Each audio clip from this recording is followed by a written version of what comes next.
시청자 여러분, 안녕하십니까? 6월 12일 금요일 JTBC 뉴스 아침엔 시작합니다. 어제 낮 8시간 동안 서울에서만 24명의 신규 확진자가 발생하는 등 수도권의 코로나19 전파가 매우 빠르게 진행되고 있습니다. 방문 판매업체 리치웨이와 탁구장, 개척교회 등에서 시작된 집단 감염이 꼬리에 꼬리를 물면서 이어지고 있습니다. 정부는 오늘 오는 14일 일요일까지로 예정된 수도권의 생활 속 거리두기 강화 기간을 추가 연장할지 결정합니다. 여성 성착취물을 만들고 퍼뜨린 혐의의 조주빈과 공범들의 첫 정식 재판이 어제 열린 가운데 다음 공판에서는 미뤄진 피해자 증인신문이 비공개로 진행될 예정입니다. 텔레그램 박사방에 돈을 내고 들어온 사람들 것으로 보이는 신분증 사진이 조주빈 휴대전화에서 나오면서 이들이 범행에 가담했는지 경찰이 확인을 하고 있습니다. 북한 외무성이 남북 연락 채널을 차단한 조치는 유감이라고 밝힌 안토니우 구테르스 유엔 사무총장을 비판했습니다. 유엔 사무총장이 미국 입장에 치우친 목소리를 냈다는 겁니다. 그러면서 남북 합의를 지키지 않는 남한을 질책해야 한다고 주장했습니다. 하지만 그동안 북한 입장을 지지해온 러시아 외무부조차도 연락 채널이 끊어진 것은 유감이라며 남북 대화는 재개돼야 한다고 밝혔습니다. 독일 폴크스와겐이 인종차별 내용이라는 비판이 커진 광고에 대해서 의도는 없었다며 사과했습니다. 인종차별에 반발하는 시위를 지지한다는 입장을 밝힌 넷플릭스는 흑인의 목숨도 소중하다는 주제로 50여 편의 동영상을 공개했습니다. 마크 밀리 미 합참의장이 지난 1일 트럼프 대통령과 함께 문제 교회 앞 사진 촬영 행사에 참석한 데 대해 공개적으로 사과했습니다. 당시 경찰이 대통령의 동선을 확보하기 위해 평화로운 시위대에게 최루탄을 쏘고 강제 해산시켰는데 밀리 합참의장은 그곳에 가지 말았어야 했다고 뒤늦게 후회했습니다. 군의 정치 개입으로 비칠 수 있는 잘못된 행동이었다고 밝혔습니다. 서울에서 24명의 코로나19 신규 환자가 추가로 발생했습니다. 서울시가 감염자 현황을 공식 발표한 어제 오전 10시부터 오후 6시까지 불과 8시간 사이입니다. 6월 들어 전국적으로 하루 평균 40여 명의 확진자가 나오고 있는데 대부분이 서울을 비롯한 수도권 거주자입니다. 이 같은 상황에서 오는 14일 일요일까지 예정됐던 수도권의 생활 속 거리두기 강화 기간을 추가 연장할지 여부가 오늘 결정됩니다. 방역 당국이 아슬아슬하고 긴장된 상황이라고 표현한 만큼 연장될 가능성이 높아 보입니다.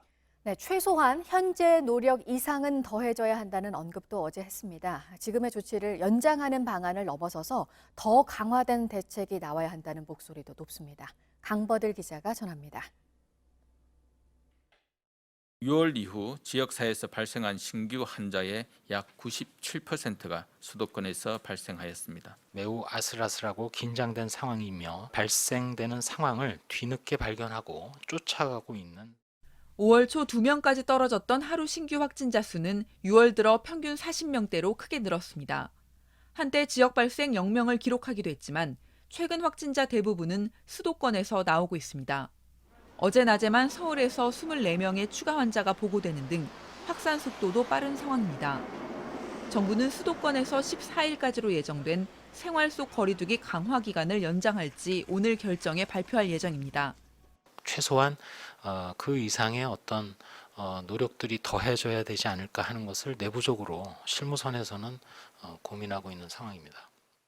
단순히 기간을 늘리는 것을 넘어 취약시설에는 구체적인 지침을 내리는 등 방역 수칙이 잘 지켜지도록 하기 위한 특단의 조치가 필요하다는 목소리도 나옵니다. JTBC 강버들입니다.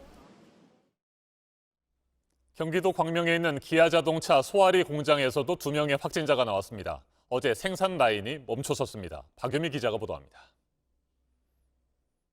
공장 정문 앞입니다. 평소에는 이곳을 오가는 노동자들과 출고되는 차량 등으로 항상 붐비는 곳인데요. 1, 2공장이 모두 문을 닫으면서 이렇게 텅 빈 모습입니다.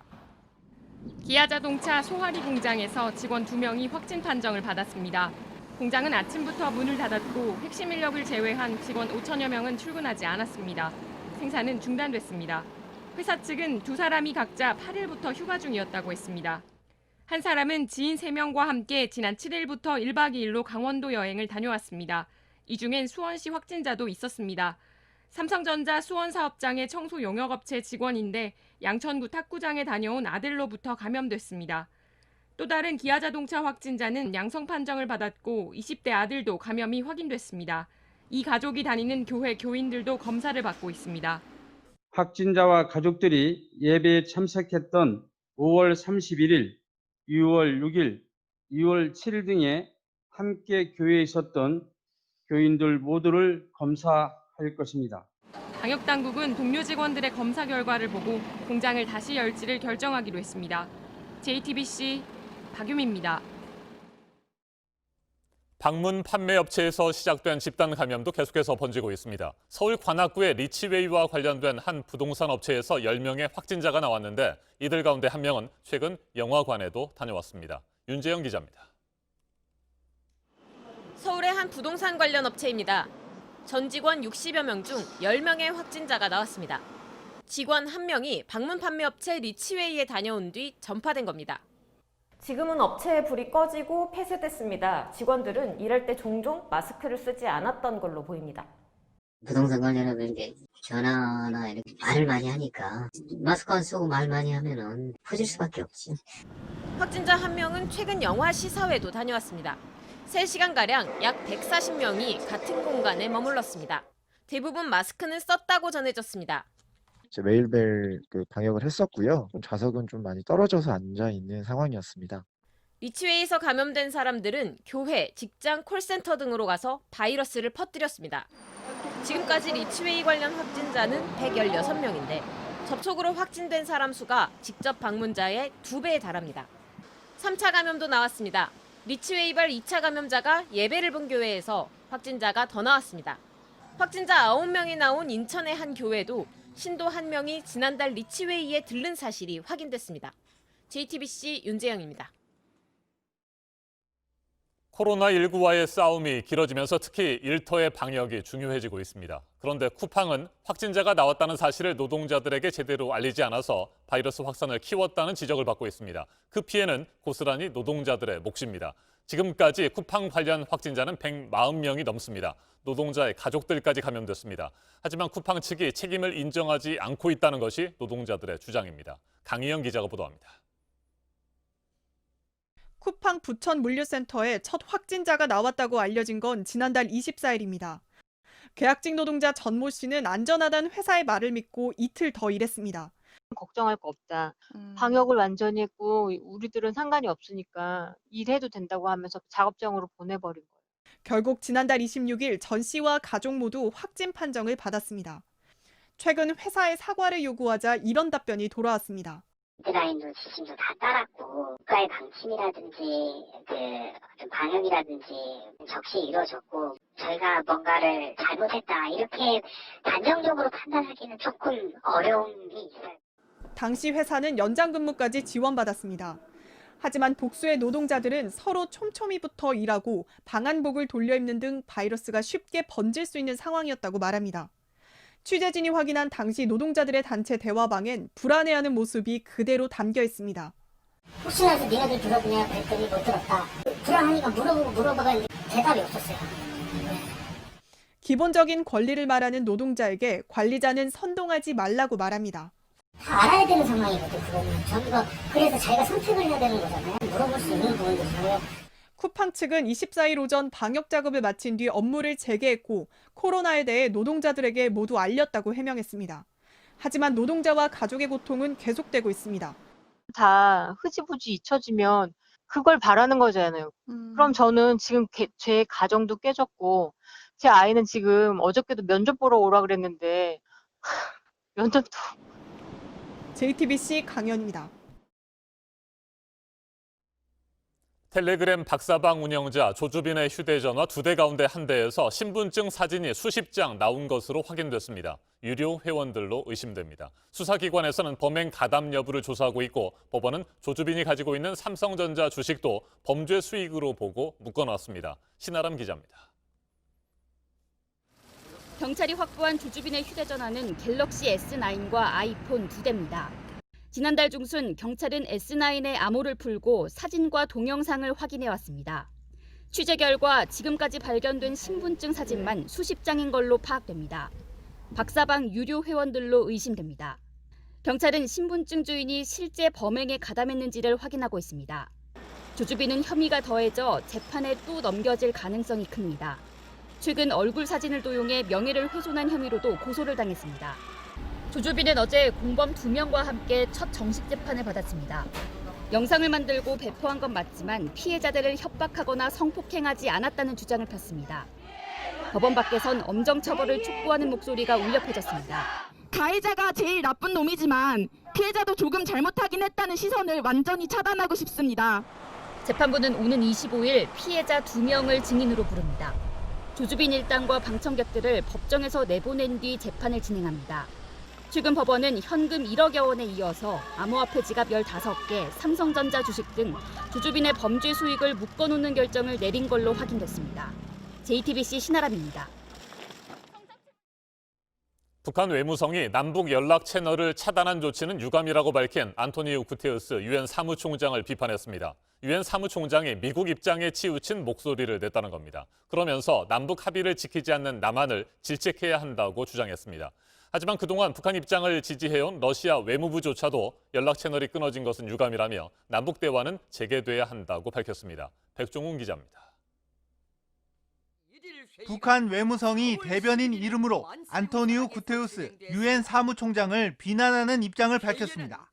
한반도의 평화를 바란다면 북한의 유감이란 언급을 해선 안 된다고 주장했습니다.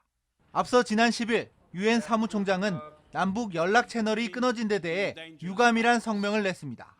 북한 외무성 대변인은 남북 합의를 지키지 않는 남한을 질책해야 한다고 덧붙였습니다. 그러면서 유엔이 미국의 치우친 입장을 계속 보이고 있다고 밝혔습니다.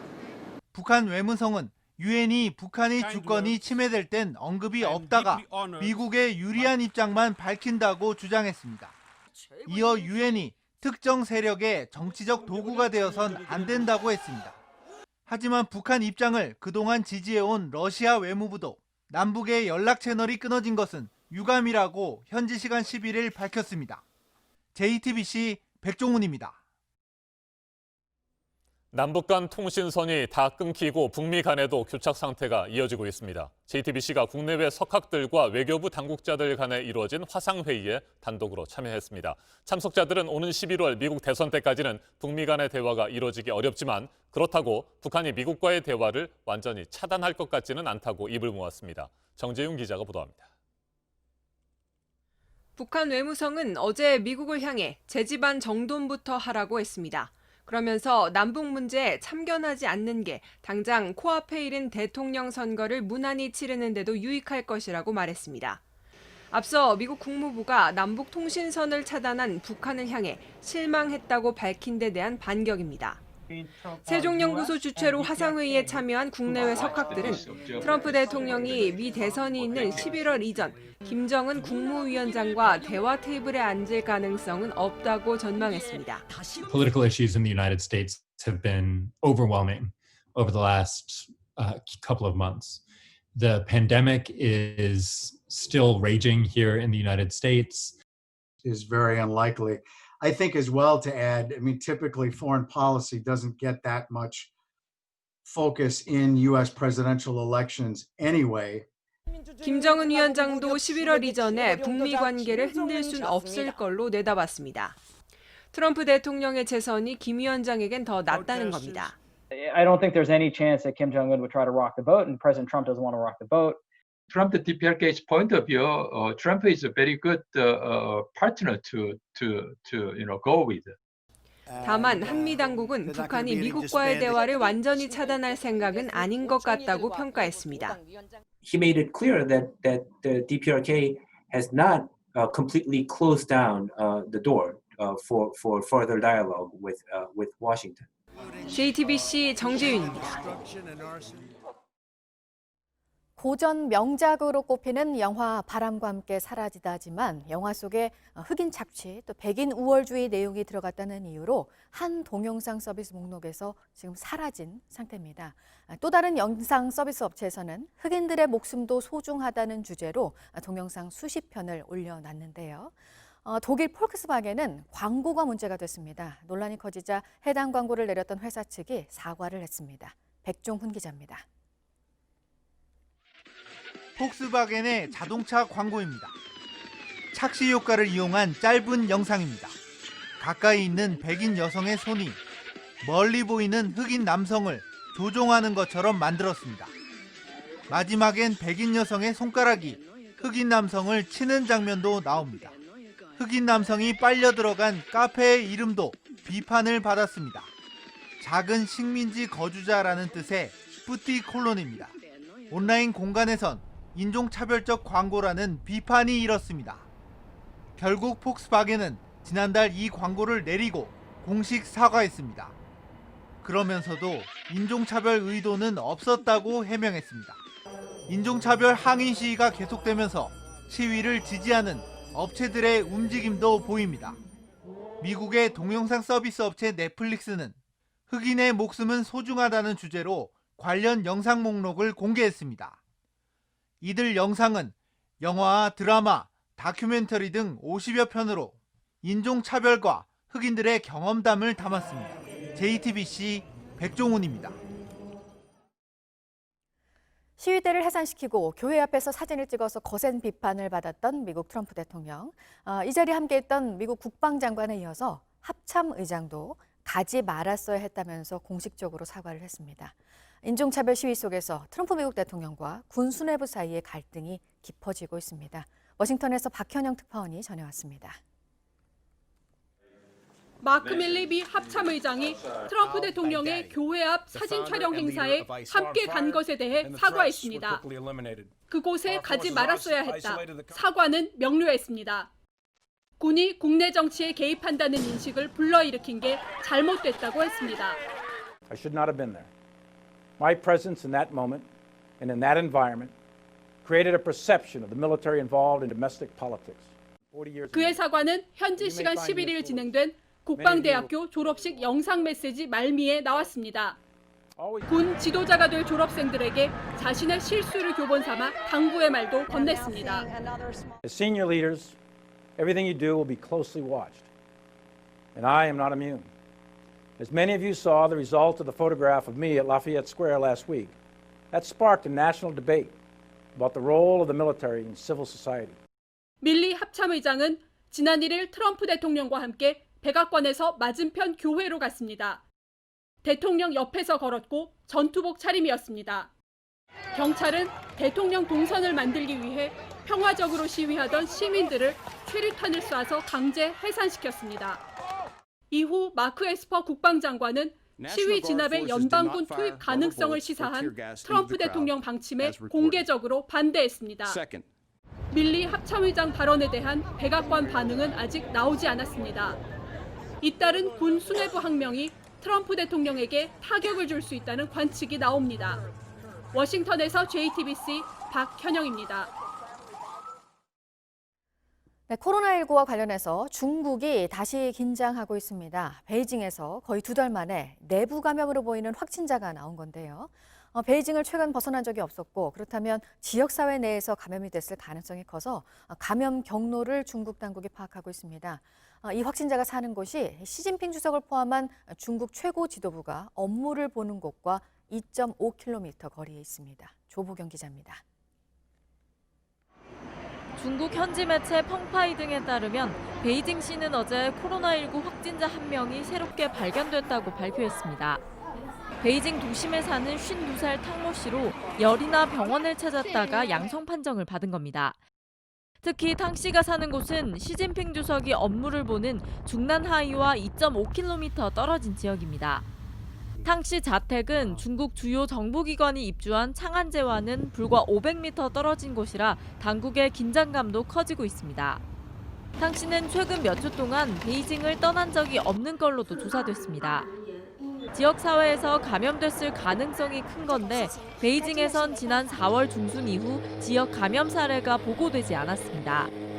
중국에선 최근 국내 감염 사례가 거의 나오지 않아 코로나19 대응 승리를 선언하고 이를 평가한 백서도 발간한 상태입니다. 베이징시는 우선 탕 씨의 가족 2명을 격리하고 탕 씨의 동선을 따라 역학조사를 벌이고 있습니다. 또 지역 주민 전체를 대상으로 코로나 검사를 진행 중입니다. 베이징의 코로나19 누적 환자는 420명으로 9명이 숨졌고 411명은 완치 판정을 받고 퇴원했습니다. JTBC 조보경입니다. 네, 중국 사회를 흔든 일이 최근에 또 한 가지 있었습니다. 중국 축구의 전설로 불리는 영향력이 꽤 큰 인물이 중국 공산당을 향해서 멸망을 해야 한다고 비판을 하면서 그의 웨이보 계정이 폐쇄가 되고 인터넷 공간에서 관련 소식들이 곧바로 삭제가 됐던 건데요. 세르비아 프로축구에서 선수로 뛰고 있는 그의 아들은 팀에서 쫓겨났습니다. 세르비아는 중국 협력국입니다. 이 소식은 베이징 박성훈 특파원이 전해드립니다. 2002년 한일 월드컵 당시 중국 국가대표팀 10번 하오 하이둥은 중국 역사상 처음으로 월드컵 본선 진출을 이끌었습니다. 그런데 중국 축구 영웅이던 그가 천안문 집회 31주년이던 지난 4일 중국 공산당 체제를 정면 비판하고 나섰습니다. 是共产国际资助的颠覆了中国合法政府的恐怖组织，其在中国的集权统治 已发展为彻底的反人类。 해당 발언은 순식간에 퍼졌고 중국 정부는 팔로워가 800만 명에 달하는 하오의 웨이보 계정을 즉각 폐쇄했습니다. 온라인상에 올라오는 하오 관련 언급들도 모두 삭제됐습니다. 여기서 끝난 게 아니었습니다. 다음 날 아들 하오룬저는 소속돼 있던 세르비아 프로축구팀에서 퇴출됐습니다. 人家的学校家人都受到威胁，生命都受到威胁。 儿子被足球踢出去，另外儿子家人受到威胁。你说这什么政党这是？这人类。 축구팀 관계자는 하우룬저의 계약이 만료된 것일 뿐 소속팀에서 떠나라고 압력을 가한 적이 없다고 말했습니다. 하지만 하우룬저는 지난 1월 스페인에서 세르비아 팀으로 이적했고 지난달 말 경기에선 동점골을 기록하는 등 맹활약 중이었다는 점에서 선뜻 이해가 가지 않는 대목입니다. 세르비아는 중국으로부터 각종 건설 지원을 받고 있고 방위산업 등에서 협력하는 전략적 동반자 관계를 맺고 있습니다. 베이징에서 JTBC 박성훈입니다. 네, 유럽연합이 영내 나라들의 국경 통제는 이제 하지 말라고 했고요. 역외 국가에서 들어오는 여행객들에 대해서는 입국을 막는 조치를 이제 단계적으로 풀기로 했습니다. 보도국 연결해서 이 소식 알아보도록 하겠습니다. 박지훈 기자, 이달 말까지는 일단 금지를 했다가 다음 달부터 차차 해제를 하라는 거네요. 네, 그렇습니다. 유럽연합 집행위원회가 현지 시간 11일에 밝힌 내용입니다. 7월 1일부터 이후 여개국에서 오는 여행기 입국 제한을 점진적으로 풀겠다는 것입니다.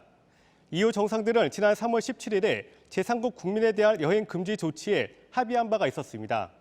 집행위는 이 여행 제한을 30일까지 연장하고 다음 달부터 부분적 해제를 권고한 것입니다. 다만 이유는 현재 상황에서 전면적 해제는 가능하지 않다고 말했습니다. 코로나19 상황이 EU와 비슷한 국가 등 객관적 기준에 근거해 조율적 해제를 해야 된다는 것입니다. 다만 여행 제한 완화 조치는 각 회원국들의 결정 사안입니다. 네, 코로나 상황이 9월 이후에 더 나빠질 수 있다는 연구 결과가 미국에서 잇따라 나오고 있습니다. 어떤 이유 때문입니까? 네, 미국 워싱턴대 의과대학 보건계량 분석연구소가 그러한 결과를 내놨는데요. 현재 미국 내 코로나19 사망자가 11만 명인데 10월 1일까지 6만 명이 더 희생될 수 있다는 전망입니다. 연구소는 하루 사망자가 7월까지는 감소하고 8월에 정체를 보이다가 9월 급증을 예측했습니다. 더 나쁜 전망도 나왔습니다.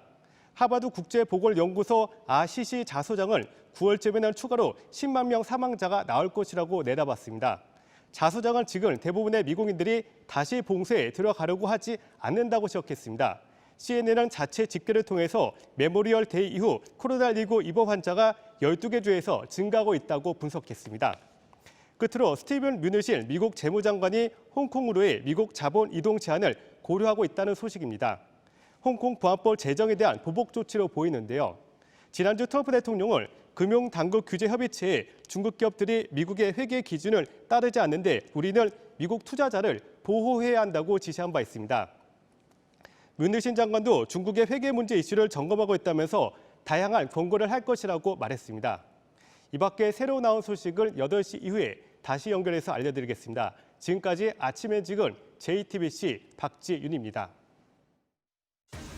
이번에는 오늘 아침 체크해봐야 할 뉴스들을 분야별로 살펴보겠습니다. 먼저 정치 분야입니다. 어제 김건 외교부 차관보와 러저워 후이 중국 외교부 부부장이 화상으로 회의를 하고 한중일 3국 협력 방안에 대해 논의했습니다. 코로나19로 어려운 상황이지만 올해 안에 한중일 정상회의를 개최하기 위해 긴밀하게 협의하기로 했습니다. 내일 전국 590여 개 시험장에서 8급과 9급 지방공무원 공채 시험이 실시됩니다. 23만 명이 응시하는데 코로나19 사태 이후 최대 규모의 공무원 시험입니다. 정부는 각 시험실에 응시 인원을 20명 이하로 줄이기 위해 4천여 개의 시험실을 추가로 확보했습니다. 오늘은 2018년 싱가포르 북미 정상회담 2주년이 되는 날이죠. 미 국무부가 싱가포르 약속을 실현하기 위해 유연한 접근법을 취할 의향이 있다고 밝혔습니다. 그러면서 북한의 최근 행보에 실망했다며 북한이 외교와 협력으로 돌아오길 촉구한다고 밝혔습니다. 르노 삼성자동차가 직영 서비스 센터에 대해서 일부 폐쇄를 하는 걸 검토하고 있습니다. 코로나 여파로 자동차 판매가 부진한 상황에서 적자를 내는 곳들에 대해서 구조조정에 나선 모습인데요. 문을 닫는 센터 직원들은 다른 부문으로 배치가 될 것으로 보입니다. 대한항공은 객실 승무원들을 대상으로 장기 무급휴직을 실시합니다. 기간이 최소 6개월에서 최대 1년입니다. 휴업 중인 직원과 이달 단기 휴직이 끝나는 직원들이 모두 포함이 됩니다. 공매도를 금지하는 조치에 대해서 은성수 금융위원장이 필요하다면 연장하겠다는 뜻을 밝혔습니다. 코로나 사태로 증시 변동성이 커서 지난 3월부터 6개월 동안 공매도를 할 수 없게 돼 있습니다. 9월에 금지가 풀리더라도 제도 개선이 필요하다면 그렇게 하겠다고 말했습니다. 계속해서 사회 분야 뉴스입니다. 충남 예산의 한 원룸에서 혼자 살던 중학생이 극단적인 선택을 시도했다가 때마침 방문한 사회복지사의 도움으로 목숨을 구했습니다. 부모가 이혼한 뒤 홀로 살면서 경제적으로 어려움을 겪은 것으로 알려졌습니다. 원룸을 방문한 사회복지사가 의식을 잃고 쓰러져 있던 학생을 발견해 병원으로 옮겼습니다. 술을 마시고 주차장에서 차를 이동시킨 50대 운전자에게 벌금 1,100만 원이 선고됐습니다. 대리운전 기사가 주차장 입구가 좁다며 더 이상 운전하지 않겠다고 하자 지하 주차장에서 10m가량을 직접 운전했습니다. 재판부는 운전 거리는 얼마 되지 않지만 같은 전력으로 처벌을 받은 적이 있는데 또다시 음주운전을 했다고 양형 이유를 설명했습니다. 환경부가 안전 기준을 제대로 신고하지 않았거나 승인받은 내용과 다르게 제작된 살균 소독제 10개 제품을 적발했습니다. 환경부는 이들 제품에 대해 회수와 판매 금지 명령을 내리고 아직까지 회수되지 못한 제품이 유통되지 않도록 감시할 예정입니다. 여성 스태프를 성폭행, 성추행한 혐의를 받고 있는 배우 강지환 씨가 항소심에서도 1심과 같은 징역형의 집행유예를 선고받았습니다. 재판부는 유죄를 인정한 1심 판단이 정당하다고 판결했습니다. 전남 여수를 세계적인 휴양지로 만들기 위한 경도 해양관광단지 착공식이 어제 있었습니다. 싱가포르 센토사 섬처럼 만든다는 계획입니다. 2024년까지 1단계 사업이 마무리가 됩니다. 1억 년 전 백악기에 한반도 남부 호숫가에 두 발로 걸어다니는 거대한 원시 악어가 살았다는 연구 결과가 나왔습니다. 경남 사천시에서 발견이 됐던 발자국 화석이 백악기 원시 악어 것으로 확인이 된 겁니다. 그동안 이 화석 주인공이 누구인지 논란이 이어지던 가운데 나온 결론입니다. 네, 오늘 21대 국회 상임위원장을 뽑기 위한 본회의가 열리는데요. 아직 여야의 합의는 나오지 않았습니다. 관건인 법사위원장 문제를 두고 오늘 오전에 여야 원내대표가 만나서 막판 협상을 할 예정입니다. 외환 파생 상품 키코 피해 기업과 판매 은행들 간의 논의가 시작이 되는데요. 금융감독원이 오늘 5개 은행들과 만나서 자율배상 협의체에 참여할지 의견을 듣습니다. 분쟁 조정 대상이 아니었던 은행들과 진행하는 추가 배상 절차 성격입니다. 조주빈에게 피해자 개인정보 등을 넘긴 혐의의 사회복무요원에 대해서 첫 공판이 오늘 열립니다. 박사방 피해자들의 개인정보를 불법으로 조회해서 조주빈에게 넘기고 피해자들을 협박하도록 도운 혐의를 받고 있습니다. 분야별 뉴스들 체크해드렸습니다. 날씨도 체크해드립니다. 오늘은 전국적으로 차차 흐려지면서 오후에 제주도, 밤에는 남부지방에 비가 내리겠습니다. 내일은 비가 오는 지역이 전국으로 확대되겠습니다. 모레까지 예상 강우량은 전라도와 경남 최대 200mm, 충청도와 경북, 제주도는 최대 100mm, 서울과 경기, 강원은 5에서 30mm입니다. 남해안과 제주도에는 바람도 강하게 불겠습니다. 비와 강풍으로 인한 피해가 없도록 시설과 안전관리에 주의하셔야겠습니다. 대구와 경북, 강원 일부 지역에는 폭염주의보가 내려져 있습니다. 낮 동안은 매우 덥겠지만 비 소식이 있어서 오늘 중으로 폭염특보가 해제될 것으로 예상됩니다. 현재 기온은 서울과 대전 22도, 광주 23도, 부산 21도로 어제와 비슷합니다. 낮 최고 기온은 서울 30도, 대전 27도, 광주 29도, 대구 29도로 어제보다 2도에서 3도가량 낮겠습니다.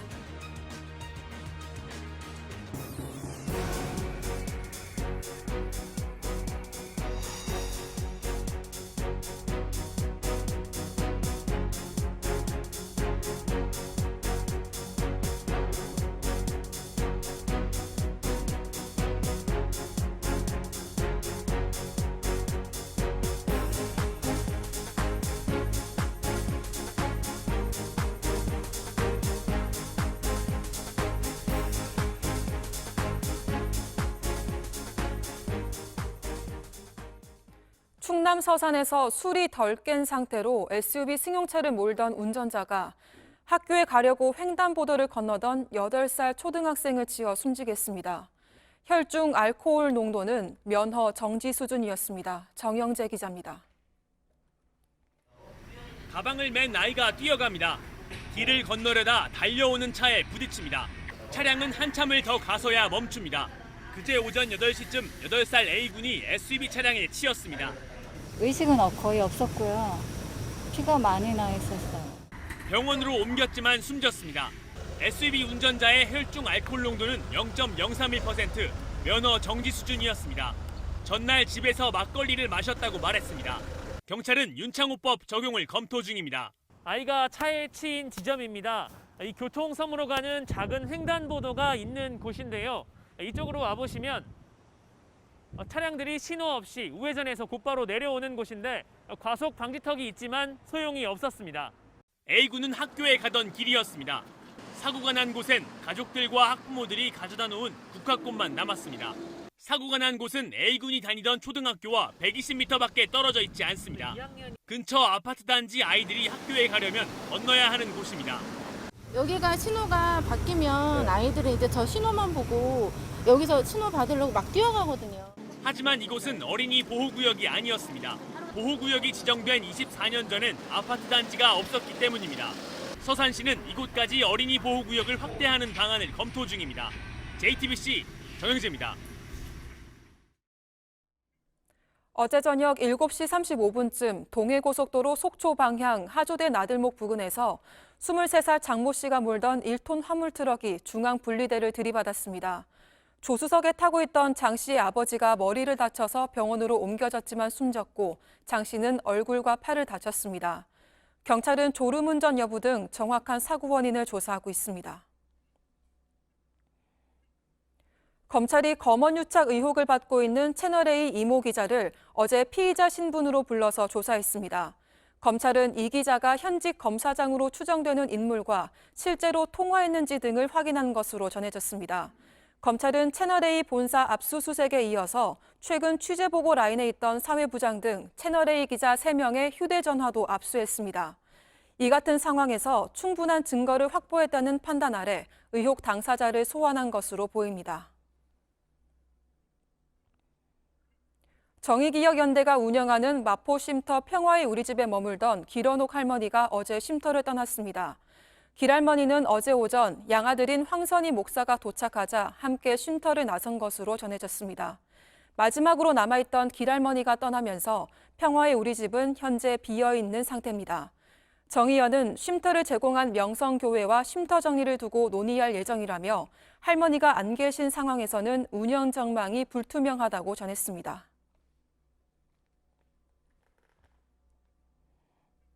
미래통합당 곽상도 의원이 마포 쉼터소장 사망에 대해 본인 의지만으로 사망에 이른 것을 받아들이기 어렵다는 취지의 의혹을 제기했습니다. 정의연과 윤미향 의원 측은 고인의 명예를 훼손하지 말라며 강하게 반발했습니다. 조보경 기자입니다. 미래통합당 곽상도 의원은 어제 오후 기자회견을 열고 마포 쉼터소장 손모 씨 사망에 대한 의혹을 제기했습니다. 납득이 가지 않으니 충분한 해명이 필요합니다. 경찰에서는 손 소장이 자살이라는 결론을 미리 내놓고 제대로 조사를 하고 있는지 의문입니다. 윤미향 의원과 정의기억연대는 모두 반발했습니다. 윤 의원 측은 호소문을 내고 위안부 피해자들의 인권을 위해 노력해온 고인을 더 이상 모욕하지 말라고 했습니다. 고인의 사망 경위를 극히 자세히 언급하며 터무니없는 의혹을 제기하는 것 자체가 고인의 명예를 훼손하는 것이라고 밝혔습니다. 손 소장이 사망한 지난 6일 최초 신고자는 윤 의원실 비서관이 맞지만 이들이 16년 세월 동안 알고 지내와 가족이나 다름없었다고 설명했습니다. 정 의원은 곽 의원이 정치적 목적을 위해 고인의 죽음을 볼거리로 전락시키고 있다고 강하게 비판했습니다. 정의당도 곽 의원의 기자회견에 유감을 표현했습니다. 고인의 죽음을 앞에 두고 희박한 근거로 음모론을 퍼뜨리는 행위는 반드시 규탄받아야 할 것입니다. JTBC 조보경입니다. 맞짱 토론 시간입니다. 오늘은 21대 국회 원구성 문제로 계속해서 신경전을 벌이고 있는 여야의 상황 자세하게 짚어보겠습니다. 먼저 출연자들을 소개해드립니다. 차재원 부산 가톨릭대 특임 교수입니다. 안녕하세요. 네, 안녕하십니까. 최영일 시사평론가입니다. 안녕하세요. 네, 어서 오십시오. 21대 국회 상임위원장 배분을 놓고 벼랑 끝 대치를 이어가고 있습니다. 여야는 오늘도 막판 협상에 나섭니다. 더불어민주당 김태년 원내대표와 미래통합당 주호영 원내대표는 오늘 오전에 다시 만나서 법사위원장 자리에 대한 담판을 시도합니다. 박병석 국회의장과 민주당은 오늘 오후 본회의를 열고 어떻게든 원 구성을 마무리 짓겠다는 방침입니다. 토론 시작하겠습니다. 민주당과 통합당의 두 원내대표 어제도 두 차례 만났습니다. 네. 그런데 역시 합의에 실패했고요. 왜 이렇게 합의를 못하는 걸까요? 네, 간단하죠. 네. 사실은 지금 법사위 문제 하나, 이게 핵심 관건이라고 봅니다. 법사위를 여야가 그럼 여당이 한번 해보시오 하고 이제 양보를 하든가 아니면 뭐 이 여대야소 구도에서 야당의 역할도 있어야 되니 그럼 야당이 먼저 맡으시오 하거나 하면 이 간단하게 정리되는 문제거든요. 네. 그러니까 법사위원장을 여든 야든 결코 절대로 놓을 수 없다. 지금 이게 사실은 일주일 가고 있는 거예요. 금요일 날 여기서 이제 맞짱 토론이 있었는데 일요일에도 만났습니다. 박병석 의장 주재로 식사도 하고 1시간 10분 정도 회의도 하고 이번 주에도 여러 차례 만났습니다. 이번 주에 본회의가 또 열리기도 했습니다. 그러면서 또 이틀 동안은 특위가 가동이 됐어요. 이 상임위원 정수 조정에 대한 특위는 이틀 동안 잘 임무가 마무리됐고 본회의에서 조정안이 여야 합의로 통과가 됩니다. 그러니까 이런 문제들은 쉽게 풀려요. 네. 그런데 문제는 지금 제대로 개원이 됐느냐. 원구성이 안 됐다 하면 국회가 지금 정부 기관들에 대해서 각각의 역할을 해야 되지 않습니까? 대정부 질문도 해야 되고요. 지금 해나갈 게 많습니다. 3차 추경 문제도 걸려있고. 그렇다면 원구성을 못하고 있다 혹은 안 하고 있다. 이게 지금 얼마나 국회가 법정 시한을 넘겨서까지 그 입법부의 역할을 방기하고 있는 건지를 아마 전 스스로 다 알 거라고 생각합니다. 네. 초선 의원들은 지금 뭐 애가 탈 거라고 저는 생각을 합니다. 그럼에도 불구하고 이것을 못 풀고 있다. 자, 그럼 오늘 이제 마지막 이 막판 접촉이 한번 시도될 텐데 그럼 어제는 못한 게 오늘은 풀릴까요? 전 의문점이 찍히고요. 그럼 이게 다음 주 월요일에 만나면 풀릴까요? 안 풀린다고 봐요. 결코 양보할 의사가 양쪽도 네. 없기 때문에. 그렇다면 뭔가 별도의 특단의 조치가 있어야 되는 것 아니냐. 시간을 끌어봐야 해법은 보이지 않는다. 그렇다면 뭐 외부의 힘이든지 국회의장의 직권 조정이든지 또는 뭐 다수당의 어떤 밀어붙이기든지 결국 뭔가 오늘 시도되지 않겠는가 예견을 해봅니다. 네, 특단의 조치가 필요하다고 말씀하셨는데 그 특단의 조치 안에는 국회의장의 강제 배분도 포함되는 겁니까? 네, 오늘 사실은 네. 박병석 신임 국회의장은 예고를 했었죠. 왜냐하면 여야가 합의를 못하면 의장이 가지고 있는 직권으로 오늘이라도 그 문제를 내가 풀겠다. 이거 상당히 부담이 가는 일이죠. 시작부터 국회의장이 또 야당의 성토도 받게 네. 될 가능성들이 있고요. 그럼에도 불구하고 스스로 못 푸는 걸 어떻게 하겠습니까? 그러면 시간을 일주일 주면 더 풀 건지 한 달 주면 더 풀 건지. 왜 제가 이런 말씀을 드리냐면 가장 짧은 기간 내에 법정 시간을 어기면서도 원구성이 됐던 게 지난 20대 국회. 네. 2주 걸렸다고 말씀을 지난주에도 드렸었고요. 18대 국회 때는 88일까지 걸린 경우도 있었다고 말씀드렸는데 2주 늦든 3개월 늦든 결과는 달라지지가 않더라고요. 그러니까 원구성 문제는 계속 싸울 수밖에 없는 문제입니다. 그래서 결국은 국회의장의 직권 조정 가능성이 높다 이렇게 전망을 해봅니다. 네, 차 교수님께서도 강제 배분이 불가피한 상황까지 갈 것이다 이렇게 예상하고 계세요? 뭐 지금 그 박병석 국회의장 결단을 말씀을 하셨는데 네. 저는 뭐 결단에 대한 그러니까 실행에 지금 방점을 찍혔다기보다는 양당의 그러니까 합의를 종료하기 위한 일종의 엄포가 아닐까 하는 생각이 듭니다. 오늘까지도 말이죠? 예, 저는 뭐 일단 오늘까지 네. 상황을 좀 더 지켜볼 가능성도 있다. 그리고 또 뭐 최대한 조금 더 미룬다고 한다면 다음 주 월요일까지 15일까지라도 아마 말미를 더 줄 수 있지 않나 하는 생각도 듭니다. 근데 저는 사실 이 상황을 보면 상당히 좀 답답해요. 왜 그러냐 하면 앞서 가장 쟁점이 법사위원장이라고 그랬잖아요. 근데 지금 사실 법사위원장이라는 부분 자체가 과연 과거 그 지금 상황하고 같으냐, 상황이 지금 다 바뀌었다는 겁니다. 왜 그런 이야기를 하냐면 지금 집권 여당이 지금 177석이고요. 그리고 지금 이 범여권을 속하는 정당까지 다 합치면 압도적으로 5분의 3을 넘어요. 그렇다고 한다면 각 상임위에서 5분의 3 이상을 다 차지할 수 있어요. 그렇다고 한다면 쟁점 법안들 같은 경우 만약에 법사위에 올라가서 상당히 야당이 발목 잡을 것 같은 경우는 이 지금 패스트트랙 신속 처리안으로 올리면 돼요. 올릴 경우에는 법사위에서 길어봐야 90일밖에 못 잡고 있어요. 네. 그렇다고 한다면 야당 입장에서 본다고 한다면 법사위원장을 차지한다고 하더라도 이 지금 국정 발목 잡기 저항권은 90일짜리 저항권밖에 안 된다는 겁니다. 그게 왜 집착을 하죠? 저는 이해가 잘 안 되고 거꾸로 이야기하면 여당 입장에서는 90일 동안만 법사위에서 묵혀두면 되거든요. 그걸 수기기간으로 생각을 하면 된다는 거죠. 그렇다고 한다면 여당이 왜 정치적 양보를 못합니까? 저는 이 부분에 있어서는 저는 좀 더 여당이 좀 양보할 필요가 있다. 그렇다고 한다면 이번에 좋다. 그럼 법사위원장을 지금 이 야당이 내준다. 그 대신 과거처럼 계속적으로 발목을 잡을 경우에는 네. 법사위에 지금 주어져 있는 체계 자구심사권을 우리는 폐지시키겠다. 그에서 신속 이 패스트트랙에 올려서 그 법 바꾸면 되거든요. 그때는 아마 국민들 박수를 칠 거예요. 그렇다고 한다면 저는 이 문제는 쉽게 풀릴 수 있다고 생각하는데 왜 그럼 이 양당이 지금 이런 식으로 버티느냐?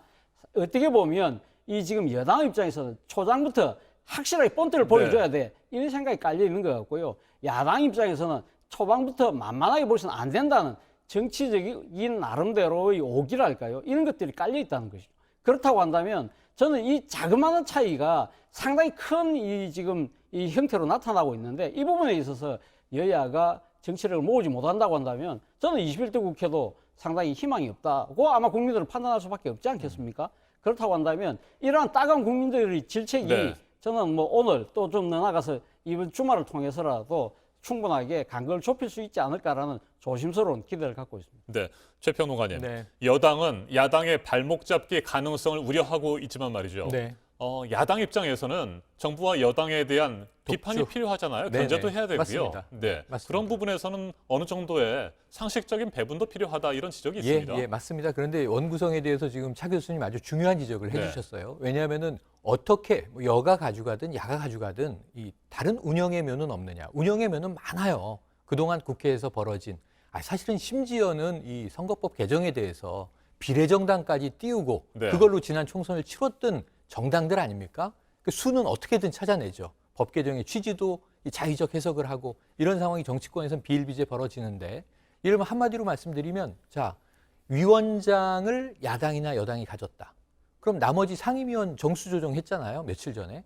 그러면 나머지 여야의 상대당 의원들은 의미가 없는 겁니까? 그럼 위원장이 다 상임위를 하지 뭐하러 의원들을 배치해요? 300명을 18개 위원회, 겸임위원회가 있습니다. 실제로는 14개죠.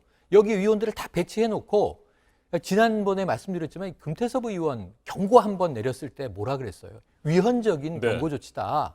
왜냐? 의원 하나하나는 걸어다니는 입법기관인데 양심에 따라서 본인이 표결할 자유가 있는 거 아니냐. 국회의원의 위상이 그만큼 큰 겁니다. 한 명이. 그런데 위원장 자리도 물론 중요하지만 그 위원회가 상시적으로 열려서 그 안에서 국정 현안들을 놓고 네. 여야가 입장을 다투거든요. 거기는 또 여야의 당론만 있는 게 아니라 의원 개인의 해석과 또 양심에 따른 이제 이 국익이 무엇인가에 대한 고뇌가 들어있어야 되는 거죠.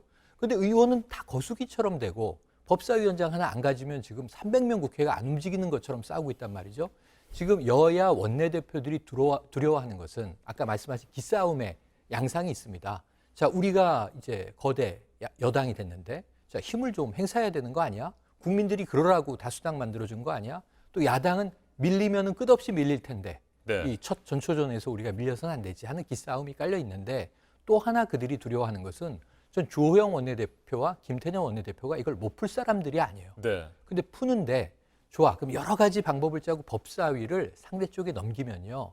내부 의총에서 통과가 안 돼요.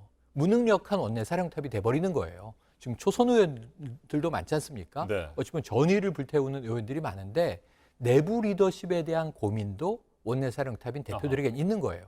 양보했어요. 좋죠. 사실은 국민 박수도 받을 수 있어요. 양보하고 자 이제 좀 늦었지만 빨리 개원합시다. 할 일 합시다. 일하는 국회 만듭시다. 근데 문제는 자당의 의총에서 이게 부결돼 버리면 어떻게 되냐면 리더십에 타격을 받게 되죠. 그러니까 좀 복잡한 상황들입니다. 지금. 그래서 이제 그런 문제들에서 제가 보기에는 결코 양보하는 안이 나오기가 어렵다. 지금은. 뒤에서 등 떠밀고 말이죠. 네. 앞에서 밀어붙이고 이제 이런 양상이거든요. 그래서 결국은 시간이 끌려도 안 풀린다고 저는 봅니다. 오늘 아침 상황에서. 그래서 이 국회의장의 배분 필요하다. 직권 배분이 필요하다. 왜냐하면 어차피 못 풀 거예요. 정당들은. 이게 수가 많은 데는 많아서 못 풀고 적은 데는 적어서 못 풀고. 그래서 아까 말씀하셨지만 사실 지금 이 민주당은 176석이거든요. 국회의장은 이제 소속 정당을 일단 일시적으로 떠나기 때문에 박병석 의장은 무소속의 국회의장으로 이제 역할을 하고 있는 것인데, 그러면은 저는 합리적 판단을 가지고 어느 쪽은 반발을 분명히 합니다. 할 수밖에 없죠. 국회의장이 만약에 야당을 밀어주면 여당에서 난리가 한번 납니다. 또 이걸 여당에 주면 야당에서 국회의장 또 성토합니다. 문희상 의장 시절에도 받고 정의화 의장 시절에도 받거든요. 그런데 이번에도 그런 파란은 겪겠지만 결국은 그러라고 칼자루 쥐어준 거 아니냐. 그럼 저는 시간이 흘러도 생산성은 나오지 않는다. 그렇다면 오늘 결정하는 것이 옳다. 이런 말씀을 드리고 싶습니다. 네. 자, 그런데 민주당이 계속해서 밀어붙이고 국회의장이 직권 배정을 하게 된다고 한다면 네. 통합당의 주호영 원내대표가 얘기를 한 것처럼 국회는 파행을 빚을 수밖에 없을 것 같아요. 그렇다고 한다면 21대 국회에 대한 협치와 상생을 기대했던 그렇죠. 이것도 사실은 뭐 지금 이제 접어야 되는 것인가 이런 생각도 갖게 됩니다. 그렇죠. 뭐 협치와 상생에 대한 기대를 접는다는 것도 접는 거지만 그보다 더 큰 문제는 상당 기간 아마 국회가 파행될 겁니다. 그러면 물론 뭐 지금 이 여당 범여권이 지금 뭐 5분의 3 이상의 의석을 갖고 있기 때문에 모든 법안 다 처리할 수 있습니다. 법적 문제 하나도 없습니다. 그러나 과연 그러한 법적 처리가 정당성과 정통성을 과연 획득할 수 있을 것이냐 부분이 또 남는다는 것이죠. 그리고 사실 1987년 체제라고 우리가 지금 이야기를 하고 있지 않습니까? 그러니까 이 1987년 60항쟁 이후로 지금 채택된 현행헌법 체제 하에서 단 한 번도 국회의장이 지금 이 자신의 직권으로 해서 결단에 의해서 상임위를 구성한 전례가 없어요. 그렇다고 한다면 이러한 부분들이 만약에 강행됐을 경우에는 그 어떤 명분이 이 좋다고 하더라도 과연 국민들이 그 부분에 순응을 할 수 있을 것이냐. 그것도 또 하나는 지금 그런 상황이 만약에 빚어지게 되면 야당 내의 강성파들의 모습, 아까 당내의 각국 강성파들의 목소리 강하다고 했잖아요. 그런 사람들 입지만 강화시켜주는 거예요. 그렇다고 한다면 야당 내에서 끝까지 무한투쟁 가자. 그렇게 되면 지금 코로나19 사태 때문에 지금 당장 발등에 불이 떨어져 있는 지금 여러 가지 3사 추경 문제라든지 이런 부분들 물론 할 수 있어요. 할 수 있지만 이러한 부분들에 대해서 상당히 국민적 동의가 상당히 결여됐다는 식의 만약에 판정이 내려질 경우에는 집행하는 부분에 있어서도 상당히 정부 입장에서도 부담이 클 수밖에 없다는 것이죠. 또 하나는 문재인 대통령이 지금 사실 21대 국회에서 협치와 상생을 누구보다도 지금 강하게 이야기를 하고 계시지 않습니까? 그리고 지금 개원 국회 때 연설을 하겠다 이야기를 하고 있는데 여기를 통해서 아마 여야정 이 해동의 정리와 이런 부분들을 제도화시키려는 생각을 갖고 있을 거예요. 그렇다고 한다면 이러한 대통령의 생각하고도 배치되는 이런 단독 국회를 통해서 뭔가를 밀어붙이는 형태로 갈 경우에는 제가 봤을 때는 소탐대실의 가능성이 크다. 그렇다고 한다면 여당 입장에서는 조금 더 말미를 주고 접근할 필요가 있다. 앞서도 제가 말씀드린 대로 법사위원장 같은 거 내주고 우리가 지켜보고 난 뒤에 법사위원장이 계속적으로 파행할 경우에는 우리 제도적으로 바꿀 거야라는 걸 딱 국민들에게 공언하고 국민들이 지지를 받고 난 뒤에 그 뒤에 그걸 바꾸면 제도적으로 바꾸면 된다는 겁니다. 왜 이런 절차를 안 밟아보고 한 번도 해보지 않은 단독 개원, 단독 원구성, 단독 상임위원장 선출 이 형태로 가는 것은 제가 봤을 때는 약간은 상당히 파국의 길로 가는 것이다는 우려를 금할 수 없습니다. 알겠습니다. 답답한 21대 국회 원구성 문제는 이 정도로 정리를 하고요. 한 가지 주제만 짧게 더 살펴보도록 하겠습니다. 청와대가 어제 입장을 밝혔습니다. 대북전단 살포는 위법이라고 했고요. 철저히 단속하고 엄정 대응하겠다 이렇게 밝혔습니다. 이에 대해서 야당은 지나치게 북한의 저자세를 보이는 것이다 이렇게 비판하고 있는데 두 분께서는 이 부분 어떻게 생각하시는지요? 그러니까 일단은 외교적인 관점에서 본다면 북한의 주장에 명분이 있다는 거죠. 왜냐하면 2018년 4.27 남북 정상회담에서 한 약속 중에 상호 비방을 중지한다. 군사적 긴장을 완화하기 위해서 9월에는 남북 군사 합의까지 이루어지는 거 아닙니까? 서해를 평화지대로 만들자. 그리고 이 비무장지대에서 초소들을 제거하고 중화기를 뺀다. 이게 실천되어 오는 거를 우리가 봤어요.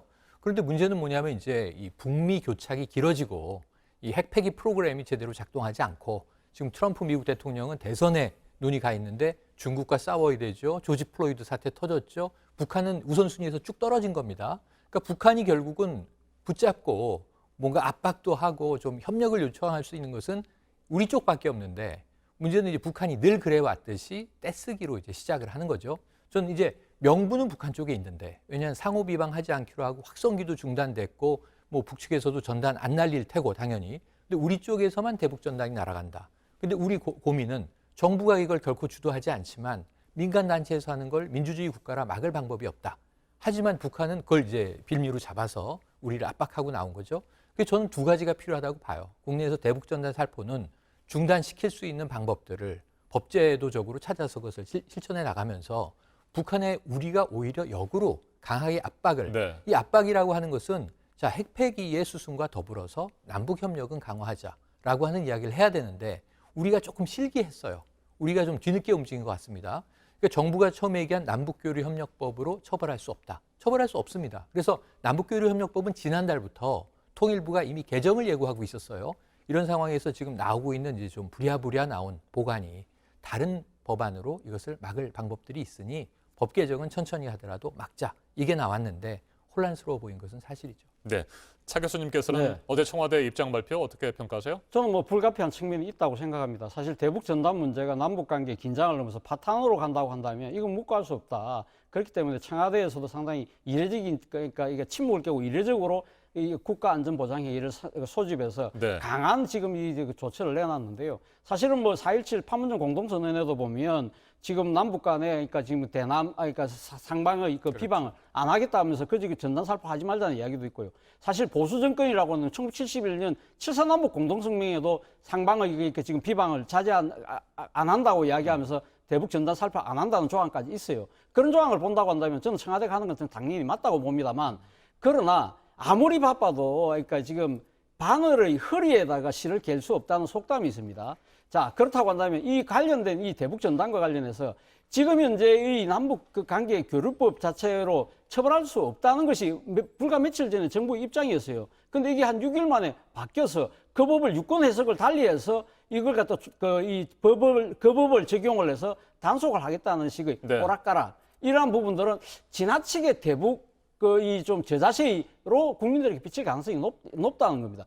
그렇다고 한다면 대북 전단 문제가 실제 심각하다고 한다면 이러한 부분도 분명히 저지해야 된다고 한다면 빠른 입법을 통해서 추가 입법을 통해서 뭔가를 이 조치를 해나가야지 기존의 법이 적용이 안 된다고 했다. 그 말을 바꿔서 유권 해석을 달리해서 하는 부분들은 사실 어떻게 보면 현 정부의 대북 정책에 대한 국민의 불신을 자초할 수 있다는 측면에서는 좀 그런 부분들은 상당히 유감스럽다는 생각이 들었습니다. 네. 국회도 청와대도 요즘 어수선하고 고심이 깊은 것 같습니다. 오늘 맞짱 토론 여기에서 마무리하도록 하겠습니다. 차재원 부산가톨릭대 특임교수, 최영일 시사평론가와 함께했습니다. 토론 잘 들었습니다. 감사합니다. 감사합니다.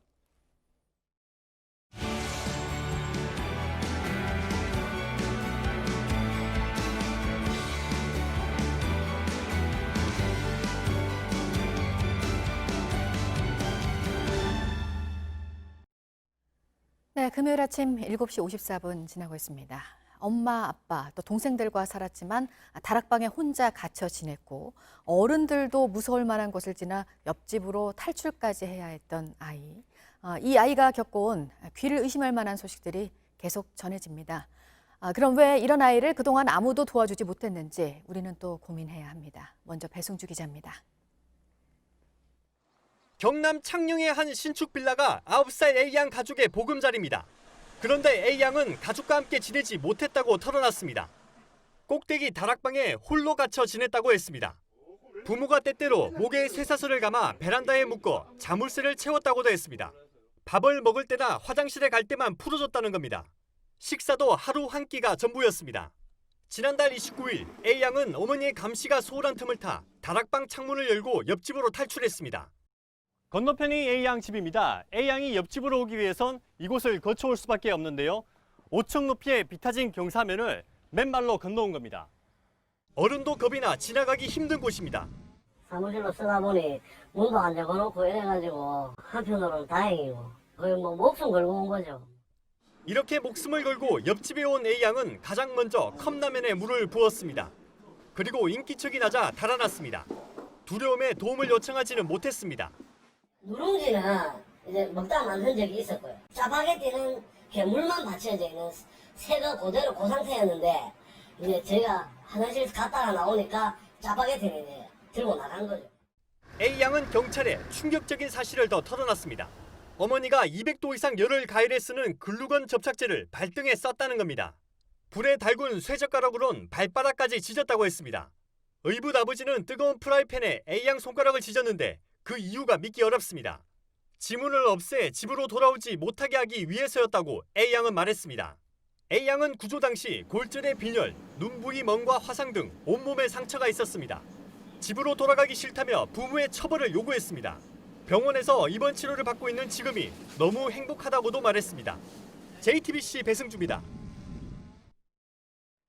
이 아이의 부모는 출산 장려금이 왜 안 들어오냐고 면사무소에 알아보고 다른 자녀 앞에 양육수당도 신청을 했습니다. 9살 이 아이의 동생 3명도 부모와 같이 있어서는 안 된다고 다른 보호시설로 보내졌는데 이 과정에서 부모가 자해를 해서 지금 병원에 있습니다.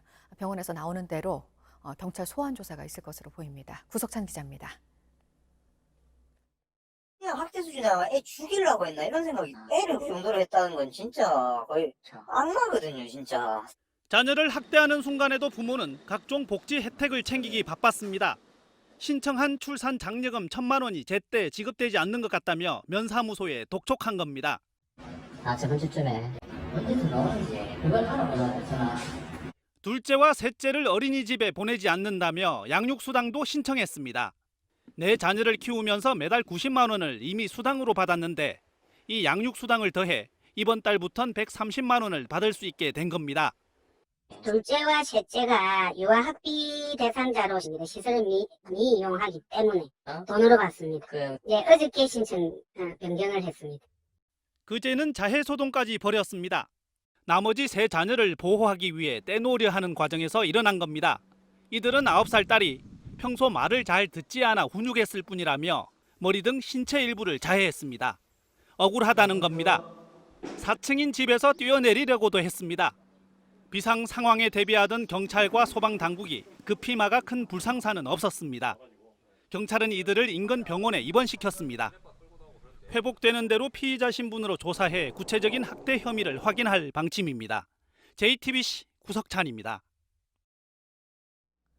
이 아이 그리고 아이의 부모와 이야기를 나눈 아동보호기관 상담원은 왜 이 아이가 당한 학대가 그동안 집 밖으로 알려지지 않았는지 이런 얘기를 했습니다. 누가 오면 부모님이 코로나 얘기를 하면서 집에 들어오지 못하게 했다는 건데요. 학교 선생님 전화에는 부모가 온라인 수업을 잘 듣고 있다고 했습니다. 코로나 사태 속에 집에 있으면서 학대가 더 심해지고 있는 아이는 없는지 정부가 뒤늦게 조사를 하기로 했습니다. 조소희 기자입니다. 코로나19는 A양을 더욱 고립시켰습니다. 개학이 늦어지면서 A양이 다닌 학교에선 학대 상황을 알 수 없었습니다. 담임교사가 50여 차례 집에 전화했지만 부모는 온라인 수업을 잘 듣고 있다며 괜찮다는 말을 반복했습니다. 학교 측은 실제 생활을 확인할 길이 없었습니다. 위기 아동으로 등록돼 관리 대상이었지만 코로나19는 이마저도 무용지물로 만들었습니다. 감염 우려로 가정 방문이 중단되면서 A양의 멍자국을 확인할 수도 없었습니다. 지난 5년간 아동학대로 경찰에 신고된 건수는 계속 늘었습니다. 그런데 사회적 거리두기가 이어진 지난 3월과 4월엔 줄었습니다. 집에만 있어야 했던 아이들의 피해 상황을 외부에서 알 길이 사실상 없어졌기 때문입니다. 특히 부모와 교사 등 아동과 가까운 신고 의무자의 신고 건수는 4분의 1로 크게 줄었습니다. 정부는 뒤늦게 학대 위기에 처한 아동들을 찾기로 했습니다. 경찰은 복지부, 교육부와 합동 점검팀을 꾸리고 다음 달 9일까지 학대 위기 아동 2,315명을 집중적으로 조사할 계획입니다. JTBC 조소입니다. 껍질이 깨지고 닭똥이 묻어있는 위생 불량 달걀을 팔아온 사람들이 단속에 걸렸습니다. 원래 버려야 되는 걸 싼 값에 사서 일부 식당들은 달걀말이나 달걀찜으로 손님들 밥상에 올렸습니다. 김도훈 기자입니다. 경기도 이천의 한 식당, 단속반이 주방 한편에 쌓여있는 계란을 찾아냅니다. 계란에 구멍이 숭숭 뚫려 있고 반쯤 깨진 계란도 보입니다. 깨진 계란 쓰시면 안 되는 거 아시죠? 이거는 식용란이 아닌 비식용이에요. 여주의 계란 도매업체, 검사 작업이 한창입니다. 단속반이 지적하자 슬쩍 깨진 계란을 치웁니다. 구석에 쌓여있는 계란도 정상이 아닙니다. 이거는 본전이 완전히 불타가지고 오염이 나는데. 아니 이거는 거의 우리가 먹어요. 정상 계란 한 판 가격은 3,200원. 이 도매업체는 한 판에 400원씩 중간 유통업체에 2,700판을 넘겼습니다. 깨진 계란은 다시 한 판에 1,000원씩 식당에 팔려 손님 식탁에 올랐습니다. 깨진 계란은 이물질이나 세균 등으로 쉽게 상해 꼭 버려야 합니다. 경제적 이득을 많이 얻기 때문에 하는 거예요. 한 2,000원 이상의 그 이익을 보게 되는 거죠. 불량 계란으로 음식을 만들어 팔면 징역 10년 이하 또는 1억 원 이하 벌금에 처할 수 있습니다. JTBC 김도훈입니다. 서울의 아파트 전셋값이 50주 연속 뛰더니 이번에는 매매 가격까지 올랐습니다. 특히 과열의 진원지인 강남 지역이 넉 달 만에 상승세로 돌아섰습니다. 정부는 주택시장이 불안해지면 언제든 추가 대책을 내놓겠다고 했습니다. 안태훈 기자입니다. 최근 호가가 오른 서울 송파구의 한 아파트입니다. 한 달 전에는 19억 5천 그 미만도 됐었는데 현재는 23억 5천까지도. 인근 또 다른 아파트의 실거래가는 비슷한 측을 기준으로 2주 만에 1억 원 넘게 올랐습니다. 강남구도 상황은 비슷합니다. GBC 얘기하고 잠실 마이스 산업 얘기하고 하니까 그거에 접목이 돼서 더 사람들이 매수를 해야 되는가라는 생각들을 하는 것 같아요. 실제 문의 많고 거래도 되고. 한국감정원에 따르면 이번 주 서울 아파트 값은 0.02% 올랐습니다. 10주 만에 상승입니다. 강남 4구도 0.02% 올랐는데 1월 셋째 주 이후 하락세를 탔다가 4개월여 만에 다시 오른 것입니다. 강남 집값이 오른 건 개발 기대감에 투기 수요가 몰린 영향이 크다는 게 전문가들의 분석입니다. 이러자 정부는 강남 주택시장에 대한 조사에 들어갔습니다. 최근 강남에서 집을 산 사람들의 자금 출처를 따지고 편법 증여나 법인 자금 유용 등이 없는지 살펴보겠다는 것입니다. 주택시장이 과열되는 걸 막기 위해 추가 대책 카드도 검토하고 있습니다. 앞으로 주택시장 불안 조짐이 나타날 경우 언제든지 필요한 조치를 강구하고 주저없이 조치해 나갈 것임을 말씀드립니다. 정부는 대출과 세금 규제를 강화할 수 있다는 입장입니다. 그동안 풍선 효과로 값이 많이 오른 수도권과 충청권의 일부 도시들을 규제 지역으로 새로 지정하는 방안도 대책에 포함될 수 있습니다. 여당도 지난 국회의 문턱을 넘지 못한 종부세 강화 법안을 다시 발의할 것으로 보입니다. 경실련 등 시민단체는 집값을 잡기 위해선 부동산 세금의 근거가 되는 공시가격을 시세에 가깝게 현실화해야 한다고 강조합니다. JTBC 안태훈입니다. 우리 사회 곳곳에서 소통 부재로 인한 갈등이 이어지고 있습니다. 앞서 맞짱 토론에서 집중적으로 살펴본 대로 정치권은 21대 국회 원구성 문제를 놓고 서로의 입장만 주장하면서 대치하고 있습니다. 만나서 얘기는 하는데 제대로 소통하지 못하고 있는 겁니다. 특히 코로나19의 위기 상황에서 지금은 새로운 소통 방식을 고민해야 할 때라는 지적도 나옵니다. 그래서 오늘은 지난 20년 동안 소통을 주제로 7,000회 이상 강연을 진행한 소통 전문가이자 지난 10일 청각장애가 있는 아버지와의 소통 과정을 담은 자전적 다큐멘터리 영화 들리나요를 개봉한 김창옥 서울여대 겸임교수와 함께 진정한 소통에 대해 이야기를 나눠보겠습니다. 어서 오십시오. 안녕하세요. 네, 정말 반갑습니다. 네, 초대해 주셔서 감사합니다. 네, 항상 유쾌하고 밝은 강연을 많이 하셨잖아요. 저도 네. 동양호상에서 많이 봤는데 네. 오늘 정말 멋지십니다. 감사합니다. 네. 그럼에도 불구하고 제가 네. 조사를 좀 해보니까 네. 교수님께서는 슬픈 눈을 가지고 있다, 뭐 이런 얘기들을 종종 들으셨다고 하는데 네, 요즘에 많이 말씀하시는 그 숙제 때문입니까? 저도 강연은 재밌는데 네. 눈이 슬퍼 보인다. 그런 댓글들이 꽤 많더라고요. 그래서 왜 그런가 생각해 봤더니 아마 엄마하고 아버지가 좀 계속 사이가 좀 안 좋으셨었거든요. 그 장면을 제가 좀 많이 봤고, 그리고 아버지가 귀가 안 들리셨고 또 워낙 저하고 소통이 없었기 때문에 아버지에 대한 어떤 그리움과 목마름, 허무함, 허함 뭐 그런 게 제 그런 느낌을 만들어낸 것 같아요. 네, 그래서 아버지와의 관계를 평생의 숙제다 이렇게 네. 최근에 표현을 많이 하셨는데 네. 그래서 다큐멘터리 영화도 만드셨고요. 네. 그렇다고 한다면 그 숙제를 푸셨습니까? 완전히 아버지하고 소통하기는 제가 보기엔 쉽지는 않을 것 같고요. 네. 근데 이제 제가 해볼 수 있는 끝까지는 해봐야 된다고 생각을 했던 것 같아요. 그래야 원이 없을 거라고 생각이 들었어요. 네. 왜 아버지와의 관계를 숙제라고 생각하셨어요? 뭐 왜냐면 계기가 있으십니까? 아버지가 이제 청각장애도 있으셨고 전형적인 옛날 아버지셨으니까 네. 거의 대화가 없었어요. 이렇게 처음 만난 분하고도 대화를 하고 눈을 마주치고 하면 관계가 형성이 되는데 아버지하고는 그게 거의 아예 없었죠. 네. 그러다 보니까 그게 나이가 제가 먹고 저도 결혼을 하고 아이를 낳으면서 그게 또 아버지하고 저하고 생긴 문제가 저하고 또 제 아이에게로 또 이렇게 상속되더라고요. 네. 소통 전문가시잖아요. 그런데도 아버지와 소통하는 게 그렇게 어려우셨어요? 사실 소통 전문가라는 말은 그렇게 적절하다고 생각지는 않고요. 네. 그 소통이 안 된 불통인 상태를 너무 오래 경험했기 때문에 아하. 소통에 대한 목마름이 생긴 소통에 되게 관심이 많은 네. 뭐 그런 사람이라고 하는 게 더 적절한 표현인 것 같아요. 네. 그렇다고 한다면 네. 이번에 다큐멘터리 영화를 제작하시고 개봉까지 하셨는데 이 과정에서 네. 과연 소통이란 이런 거구나 네. 하고 뭐 새롭게 깨달으신 점들이 좀 있으세요? 완벽한 소통의 결과를 기대하기보다는 제가 보기엔 소통을 하려고 할 때 두렵기도 하고 네. 멋졌기도 하고 뭐 그런데도 그 두려움을 완전히 이겨서 그 일을 하려고 하는 게 아니라 두려워하면서 그 일을 했거든요. 그 숙제하는 마음으로, 밀린 숙제하는 마음으로. 네. 그래서 얻어진 게 확실히 있기는 한 것 같아요. 네. 아버지와의 관계가 있고 네. 또 결혼을 하셔서 네. 자녀들이 있잖아요. 네. 이 자녀들과의 소통도 우리가 살아가다 보면 네. 때로는 벽에 부딪히는 경우들이 있지 않습니까? 네. 네. 실제로 그런 경험들을 많이 하셨습니까? 제가 이제 딸아이가 이제 10살이 됐고 네. 쌍둥이 아들이 있는데요. 저는 엄마한테 사랑을 좀 많이 받았거든요. 그래서 엄마한테 받은 사랑이 딸에게 갔고요.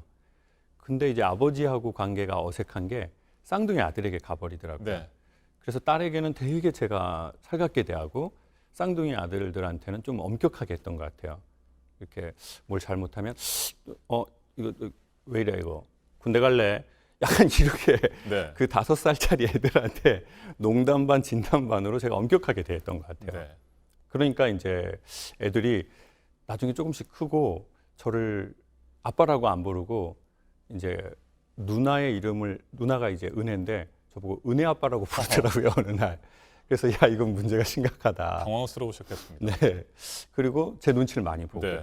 그래서 아버지에게 상속받은 이게 그러니까 돈만 상속받는 게 아니라 이런 정서의 관계도 내가 상속받았고 이게 또 내 아이에게 또 가버렸구나. 네. 이제는 뭔가 조치를 취해야 되겠다. 그런 생각이 참 부끄럽게 들어서 시작한 프로그램이죠. 네. 그래서 소통의 문제를 해결하기 위해서 영화를 제작하셨는데 그 과정에서 말이죠. 네. 아버지와 소통을 했다. 그런 느낌을 받을 때가 있었을 것 같아요. 이제 처음으로 이제 인공아웃 수술을 네. 하면 아버지 귀가 들릴 수도 있대요. 라고 말할 때 아버지가 이제 엄마가 그럼 하고 싶소라고 묻더라고요. 왜냐하면 돈이 꽤 드니까요. 근데 이제 그때 아버지가 제 눈치를 보면서 나는 돈이 없어서 못하지만 아하. 막둥이가 해주면 하고 싶다라고 하면서 되게 어린아이처럼 웃으시더라고요. 근데 저는 아버지가 계속 인상 쓰는 모습만 자라면서 봤거든요. 무서운 모습. 근데 이제 어린아이처럼 웃는 모습을 이제 그날 처음 봤어요. 그래서 그때 이제 밥 먹는 상황이었는데요. 제가 밥 먹으면서 눈물이 많이 나더라고요. 아버지가 그런 말씀을 하실 때 네. 아버지 마음은 어땠을까요? 아버지는 뭐 70년 이상 소리가 안 들렸고 그거를 또 소리가 들을 수 있다는 것도 모르셨고 근데 이제는 수술을 하면 들을 수도 있다는데 또 본인은 이제 돈이 없으시고 그러니까 이제 아들에게 미안하기도 하고 근데 이제 아들이 아버지 제가 해드릴게요 라고 할 때 이제 85세 된 아버지가 뭐 초등학생처럼 그렇게 모든 치아를 다 드러내고 웃으시는 걸 보면서 이제는 아버지라는 느낌보다는 또 희한하게 제 약간 아들 같다는 느낌이 아버지에게서 들더라고요. 또 그게 또 눈물이 나더라고요. 결국에는 우리가 마음을 열어야 하는 것 같아요. 네, 네. 그리고 마음을 열고 제가 보기에는 완벽한 결과를 기대하기보다는 시도해보는 게 좋은 것 같아요. 네, 소통의 완벽한 결과를 원하고 모든 두려움이 사라져서 소통하려고 하면 그날은 쉽지 않을 것 같아요. 네. 그 소통을 시도하려고 하는 그 마음조차도 상대방이 몰라줄 때는 정말 답답하고 서운할 네. 수도 있잖아요. 네, 네. 네. 충분히 그럴 수 있다고 생각합니다. 그래서 제가 보기에는 남하고 소통하기 이전에 사실 나하고 소통이 잘 되면 그 기간을 좀 버틸 수 있는 것 같아요. 그래서 소통의 되게 핵심은 남하고라고 생각하지만 전 자기하고 자기 자신이 좀 1번인 것 같다는 생각이 들더라고요. 알겠습니다. 자, 그래서 이런 과정들을 거쳐서 더 훌륭한 소통의 전문가가 되신 것으로 저는 생각이 되는데, 자, 우리 사회 네. 소통의 부재, 네. 이 문제는 어떻게 해결해야 되겠습니까?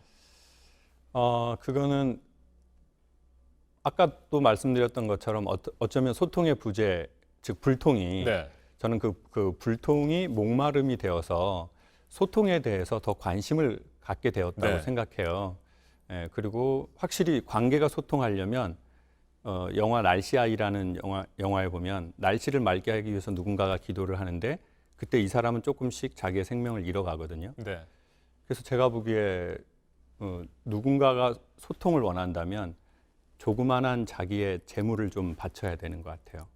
그게 자존심이든 뭐 눈물이든 어쨌든 조그만한 자기의 재물을 바쳐야 관계는 좋아지는 것 같아요. 알겠습니다. 끝으로 제가 부탁을 하나 드려보도록 하겠습니다. 네. 강연의 전문가이시니까 제가 네. 1분의 시간을 좀 드려볼게요. 네. 그래서 뭐 저도 살다 보면 때로는 소통을 못해서 답답한 경우들이 있고 네. 뭐 아쉬움을 느끼거나 아니면 미안함을 느끼는 경우들이 있고요. 아마 모든 사람들이 다 마찬가지 아니겠습니까? 네. 그런 소통에 어려움을 겪고 있는 사람들에게 네. 마지막으로 한 네. 1분 정도 강연을 좀 해주시겠습니까? 네. 우리가 모두 다 잘 살기를 바라고 그리고 또 내가 못 살았다고 생각하면 내 자식은 잘 살기를 바라지 않습니까? 근데 우리는 보통 누구 보고 잘 산다고 하냐면 돈이 많은 사람한테 그 사람 되게 잘 살더라라고 하는데 돈이 많으신 분은 정확하게 부자라고 표현하는 게 맞대요. 네. 그리고 잘 산다는 것은 사이가 좋다는 뜻이래요. 그래서 제 생각에는 우리가 돈을 버는 데에 노력하는 만큼 그 노력의 한 반 아니면 3분의 1만 사이가 좋아지는 곳에 조금 신경도 쓰고 노력도 하다 보면 제가 보기에는 한 번에 되지는 않아도 꽤나 많이 된다고 생각해요. 그래서 사이 좋은 대한민국이 됐으면 좋겠습니다. 네. 뭐 힘들지만 네. 뭐 완전하게 소통하지 못한다고 하더라도 시도를 네. 해보는 그런 마음가짐이 필요한 것 같습니다. 네, 네. 네. 소통 전문가입니다. 김창옥 서울여대 겸임교수와 오늘 함께했습니다. 말씀 잘 들었습니다. 고맙습니다. 네, 감사합니다. 삼성그룹 계열사의 합병과 경영권 승계를 둘러싼 각종 의혹을 받고 있죠. 이재용 삼성전자 부회장의 기소 타당성을 놓고 검찰 수사심의위원회가 열리게 됐습니다. 이 부회장이 지난 2일 소집을 요청했는데 시민들로 구성된 위원회가 어제 소집해야 한다고 결정했습니다. 수사심의위원회는 이 부회장을 재판에 넘기는 것이 맞는지 다루지만 권고일 뿐 강제력은 없습니다. 이지혜 기자가 보도합니다. 수사심의위 소집 여부를 결정하는 부의심의위에는 시민 15명이 참여했습니다. 교사와 주부 등으로 구성됐고 검찰과 변호인 측이 낸 의견서를 모두 검토한 뒤 과반수 이상 찬성으로 소집을 의결했습니다. 부의심의위는 사안의 중대성과 국민적 관심 등에 비춰 소명의 시간을 주기 위해 소집을 결정했다며 검찰총장에게 검찰수사심의위 소집 요청서를 송부할 예정이라고 밝혔습니다. 검찰총장이 소집을 요구하면 검찰 밖의 전문가들로 위원회를 꾸려 기소 여부 등을 판단하게 됩니다. 여기서 불기소 권고를 해도 검찰이 기소할 수 있지만 그동안 수사심의위 권고를 거부한 적이 없습니다. 이에 따라 검찰과 이 부회장 측의 법정외 공방은 당분간 계속될 걸로 보입니다. 이 부회장 측은 합병 계획은 이건희 회장 때 구상돼왔고 박근혜 정부의 경제민주화법을 피하기 위한 불가피한 선택이었다는 입장인 반면 검찰은 합병 자체가 아닌 과정에 불법성이 있었다며 혐의 입증을 자신하고 있습니다. JTBC 이지혜입니다. 네, 오늘 또 방역당국이 수도권에 대한 코로나 방역 대책을 어떤 내용으로 발표를 할지, 어느 정도 강화가 된 내용일지 또 지켜봐야 할 것 같고요. 그런데 또 많은 분들이 지쳐 있는 것도 사실이어서 좀 힐링을 할 수 있는 몇 곳 모습들을 오늘 전해드리려고 합니다. 권기봉 역사여행 작가 나왔습니다. 어서 오세요. 네, 안녕하세요. 네, 지금 문화재청이 하나 프로그램을 하는 게 있어요. 네. 그러니까 문화유산들을 돌아보는 건데 네. 보니까 다 바깥에 있고요. 네. 또 이렇게 몰릴까봐 네. 전국에 다 이렇게 분산시켜 놨더라고요. 네, 맞습니다. 지난달 26일에 문화재청에서 이 국내 관광의 그 내수를 진작하기 위해서 문화유산 방문 캠페인을 이제 시작을 했는데요. 말 그대로 전국 각지에 있는 주요한 세계 유산을 이제 정점으로 해서 네. 사람들에게 이제 여가를 즐길 수 있게끔 이제 안내하는 그런 프로그램입니다. 모두 7개의 이제 코스가 이번에 이제 마련이 됐는데요. 네. 코스라고 말씀을 드렸다시피 한 스팟을 한 공간을 이렇게 뚜렷하게 말씀드린다기보다는 여러 가지 좀 이렇게 뭐랄까 점이 이제 면처럼 이렇게 흩어져 있는 여러 넓은 공간들을 이제 마련한 거예요. 네. 그래서 7가지의 이제 그 한국 문화유산의 길이 마련됐고요. 또 이걸로 끝이 아니라 이제 9월까지 경북과 제주 등에서 이제 세계 유산 축전이 열리고요. 또 10월에는 뭐 궁중 문화 축전처럼 올 한 해 내내 야외에서 사람들 사이에 좀 거리를 두고 생활 속 거리두기가 가능한 문화유산들을 추천을 하고 있습니다. 네, 그러니까 지금 뭐 상황이 상황인지라 네. 뭐 여기 어느 지역 어디 딱 이렇게 맞습니다. 가라는 게 아니라 네. 그러니까 이렇게 좀 광범위하게 넓게. 묶어놨군요. 맞습니다. 구체적으로 어떤 코스들이 있나요? 네, 경북 경주와 안동을 중심으로 하는 이제 천년 정신의 길이 있고요. 또 충남 공주와 부여, 또 전북 익산을 연결하는 백제 고도의 길을 비롯해서 7가지가 있습니다. 뭐 전북과 전남에 우리의 옛 소리를 찾아 떠나는 뭐 소리길도 있고요. 또 세계 유산으로 등재된 이제 서원을 묶은 뭐 서원의 길 등 모두 7가지가 있고 말씀드렸다시피 전국 각지에 고루 분산시켜서 이번에 선정을 했습니다. 네, 저는 이 중에요. 네. 수행의 길 좀 보고 싶어요. 네. 그 안에 사찰이 2개가 있죠? 맞습니다. 지난 2018년에 7개의 우리 산지 승원, 즉 산사가 이제 유네스코 세계 유산에 등재가 됐는데요. 그곳에 이제 등재된 곳 중에 2곳, 서남사와 송광사가 이제 이번에 이제 연결이 됐습니다. 예컨대 서남사 같은 경우는 이제 조계산의 동쪽 기슭에 위치한 이제 전남 순천에 있는 곳인데요. 1000년 넘는 세월 동안 뭐 소실과 이 재건을 반복해 가면서 옛 모습 고스란히 그리고 새로운 모습이 가미되면서 독특한 풍광을 자랑하는 그런 사찰입니다. 이곳 같은 경우는 이제 해우소도 상당히 유명한데 근심을 뭐 비우는 곳이라는 곳이죠. 이 한글을 풀어쓰기 하는 식으로 하다 보니까 뭐 시읒, 간, 뒤 이렇게 표기가 되어 있는 뭐 재미난 해우소도 있고요. 특히나 강수연이 출연했던 아재아재 바라아재 영화의 촬영지가 되면서 한국에서만이 아니라 이제 해외에서도 많은 이제 관광객들이 찾는 그런 곳 중에 하나입니다. 또 가서 좀 유심히 보실 만한 그런 곳 중에 하나가 승선교라는 다리인데요. 일종의 홍해교입니다. 무지개 다리인데 국내에서 가장 아름다운 다리로 일컬어지는 다리가 또 이곳 서남사에 있습니다. 네. 네. 그리고 편백나무를 볼 수 있는 길도 또 여기 있잖아요. 맞습니다. 이 서남사와 같이 이제 순천에 있는 이 사찰 중에 송광사가 있는데요. 이 서남사와 송광사가 있는 곳이 조계산인데 조계산과 또 연산봉을 사이사이 굽이굽이 걷는 길이 바로 이 천년 불심 길입니다. 전체적으로 한 12km 정도 되는 거리인데 천천히 걸으면 한 5시간 정도 걸리고요. 천천히 이 두 사찰도 좀 내가 유심히 들여다보겠다 하면 뭐 6, 7시간 정도 예상하셔야 될 것 같습니다. 산도 산이지만 그 숲도 상당히 인상적인데요. 길게 뻗은 시원하게 뻗은 그 편백나무 숲길이 상당히 인상적인데 그 피톤치드 가득한 그 향이 정말로 뭐랄까요, 코끝을 정말 자극하는 그런 느낌을 받으실 수 있습니다. 또 사이사이 걷다 보면 중간에 보리밥집도 하나 나오는데 아마 방문자 수 그리고 맛의 어떤 특징 그리고 인상적인 면에서는 국내에서 상당히 손꼽히는 또 보리밥집이 이 사이에 산속에 자리 잡고 있습니다. 네. 그리고 조금 전에 얘기했던 그 송광사는 네.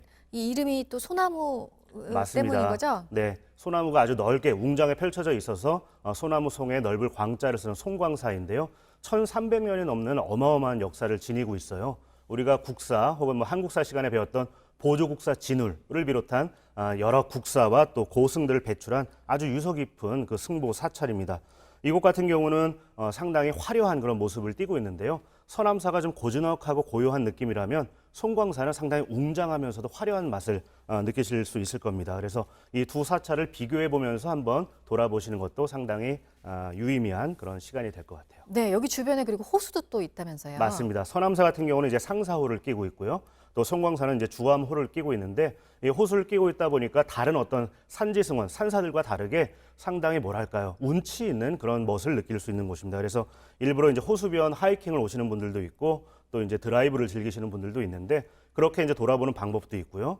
또 이 내수면 어업을 통해서 잡아들인 뭐 민물고기나 참게 같은 민물 음식점들도 많이 있습니다. 그래서 여러 형태의 또 여행이 가능한 곳이 또 이 지역이죠. 네, 사진으로 쭉 그 모습들을 봤는데 네. 뭐 직접 갈 수도 있지만 네. 또 아직은 여전히 또 걱정인 분들도 많으시고 맞습니다. 여기 네. 모습들을 또 온라인으로도 정말 체험하는 것처럼 요즘 또 잘 돼 있으니까 네. 그렇게도 볼 수 있는 거잖아요. 맞습니다. 문화재청에서 특별히 이번에 이제 SNS 소통에 더 이제 나서겠다고 발표를 하고 있고요. 또 그게 아니라 말씀하신 것처럼 못 가거나 뭐 사정이 안 돼서 못 가거나 다소 좀 사람들이 많이 몰리는 게 좀 걱정이 된다 하면 한국문화재재단에서 운영하는 한 사이트를 좀 소개해드리고 싶어요. 네. 문화유산 채널이라고 하는 이제 웹사이트인데요. 문화유산 채널이요? 맞습니다. 네. 전국 각지의 다양한 세계 유산을 비롯해서 문화재들을 여러 형태로, 즉 VR을 비롯해서 뭐 영상, 다큐멘터리, 사진 등 또 칼럼도 있고요. 여러 형태로 즐길 수 있는 형태로 이제 제공을 하고 있는데 보통은 가장 멋진 시기에 또 가장 인상적인 시간대를 골라서 촬영한 영상들이다 보니까 시간대도 맞습니다. 돼 있고요. 그래서 그 어느 곳, 어느 채널보다도 더 아름다운 모습을 볼 수 있는 게 또 이 문화유산 채널이라고 하는 웹페이지이기도 합니다. 좀 생생하게 볼 수 있겠네요. 맞습니다. 알겠습니다. 여기까지 듣도록 하겠습니다. 권기봉 역사여행 작가였습니다. 잘 들었습니다. 네, 고맙습니다. 네, 남측과 이제 연락 안 하겠다고 한 북한에 대해서 미국이 실망스럽다고 하니까 북한에서 미국을 향해 나온 말이 남의 집 일에 끼어들면 감당하기 어려운 일을 겪게 될 것이라고 했었습니다. 오늘 6월 12일 북미 정상회담 2주년을 맞은 날인데 또 한 번 북한이 미국을 겨냥을 했습니다. 보도국 연결해서 알아보겠습니다. 박지훈 기자, 북한 외무상이 담화를 냈네요. 네, 그렇습니다. 리성건 북한 외무상은 오늘 새벽에 공화국의 변함없는 목표는 미국의 군사적 위협을 관리하기 위한 확실한 힘을 키우는 것이라고 말했습니다. 그는 6.12 북미 정상회담 2주년 담화에서 두 해 전에 부풀었던 희망을 절망으로 바뀌었다고 말했습니다. 이 외무상을 이어서 조미 관계가 나아진 것이 하나도 없다. 그러면서 싱가포르에서 악수한 손을 계속 잡고 있을 필요가 있겠느냐고 지적했습니다. 트럼프 대통령을 겨냥해서는 지금까지 정치적 치적 쌓기 이상 아무것도 아니었다면서 아무런 대가 없이 다시는 치적 선전물을 주지 않을 것이라고 비난했습니다. 네, 어제는 그 나스닥 지수 만선 돌파 뭐 이런 소식도 전해드렸는데 오늘 새벽에는 뉴욕 증시 주요 지수가 폭락을 했죠. 네, 그렇습니다. 미국 동부 시간 11일 뉴욕 증권거래소에서 다우지수는 전장보다 6.9% 하락한 25,128.17의 장을 마쳤습니다. S&P 500 지수도 전장보다 5.89% 추락했습니다. 나스닥 지수도 5.17% 급락했습니다. 주요 지수가 지난 3월 16일 이후에 가장 크게 떨어진 것입니다. 시장은 코로나19 재확산 가능성과 연준의 부정적 경제 전망을 주목했습니다. 미국 텍사스와 애리조나 등 일부 주에서 코로나19 확산세가 빨라지면서 2차 유행에 대한 공포가 부상한 것입니다. 전문가들은 전면적인 봉쇄는 아니어도 신규 감염 지역에서 제한 조치가 이루어질 수 있다고 내다봤습니다. 미국 내슈비시는 코로나19가 다시 확산된다면서 경제 재개 연기를 발표했습니다. 파월 연준 의장은 경제적 불확실성이 매우 크며 코로나19 악영향이 오래 갈 것이라고 지적했습니다. 이에 대해서 트럼프 대통령은 트위터를 통해서 연준이 너무 자주 틀린다고 불만을 터뜨렸습니다. 트럼프 대통령을 이어서 3분기 이후에 내년까지 경제는 매우 좋을 것이며 코로나19 백신이 곧 나올 것이라고 주장했습니다. 지금까지 아침의 지금 JTBC 박지윤입니다. 오늘은 전국에 구름이 많이 끼겠습니다. 오후에 제주도부터 다시 비가 시작돼 밤에는 남부지방, 내일은 전국으로 확대되겠습니다. 모레까지 예상 강우량은 전라남북도와 경상남도에 최대 200mm 이상, 충청도와 경북, 제주도에는 최대 100mm, 서울과 경기, 강원도는 5에서 30mm입니다. 낮 최고 기온은 서울 30도, 대전 27도, 광주와 대구 29도로 어제보다 2도에서 3도가량 낮겠습니다.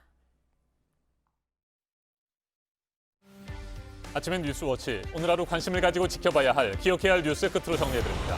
어제 낮 8시간 동안 서울에서만 24명의 신규 확진자가 발생하는 등 수도권의 코로나19 전파가 매우 빠르게 진행되고 있습니다. 방문 판매업체 리치웨이와 탁구장, 개척교회 등에서 시작된 집단 감염이 꼬리에 꼬리를 물면서 이어지고 있습니다. 정부는 오늘 오는 14일 일요일까지로 예정된 수도권의 생활 속 거리두기 강화 기간을 추가 연장할지 결정합니다.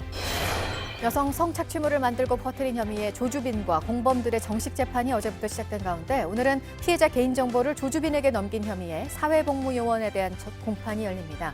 조주빈 휴대전화에서 나온 신분증 사진 수십 장을 확인한 경찰은 이들이 범행에 가담했는지 조사를 이어가고 있습니다.